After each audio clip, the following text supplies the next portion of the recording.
Hello, for today's video, magluto ako ng ginataang yellow pin.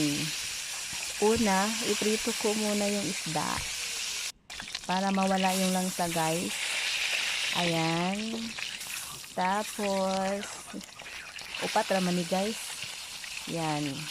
Prito ko na yan. Pagkatapos ng iprito, habang nagprito tayo, i-prepare ko muna yung mga sahog. Yan, yung pizza, ibabad ko muna yan.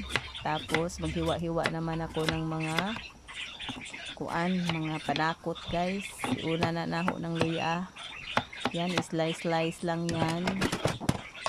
Asa ra ba tong sudlanan? Ayan. Tapos, isunod ko na nahong ahos or bawang, guys. Sa pag-slice, syempre, ato ng panikandaan bago i-slice. Ayan, isunod na nato kanang sibuyas, guys, or sibujas sa taga Budol. Aho ija ni guys, kaning tagluto, guys. Yan, slice natin yan. Kung pagkahuman, sus kaseryoso sa nagluto, guys. Agoy, ginoo ko. Pagkahuman nato dana og prepare sa mga panakot, iprito na nato na, igisa na nato ng mga panakot, guys.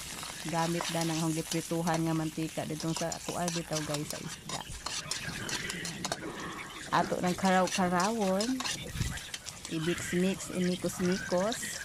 Inighuman nagmikos-mikos, guys. Pinid man dyan na inikos-mikos ug magisata. Iyan, inikos-mikos.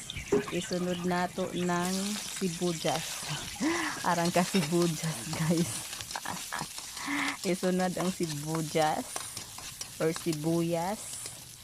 Ug isunod nato ang ahos or bawang ug lunod. Yan. Imikos-mikos na pud nato, guys.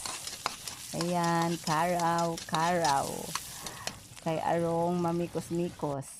Inighuman ana, guys, ibutang na nato ng gata nga pinalit sa palengke. Yan, guys, kinalamian jud ni nga sudan, guys. Basta jud kaning mga ginataan nga ulam, guys, kinapaborituhan jud na naho, guys. Ug akong gibutangan na og kuan, dagdag naho nga tubig. Kay kaning laog lang gitag sabaw sa ginataan, guys. Kailangan daghan jud tag sabaw. Mo na ang gidagdagan na siya og tubig. Ayan, pakuluon na nato, guys. Pabukalon, bukal-bukal. Tapos halo-halo. Inigkahuman ato nang ilunod ang isda.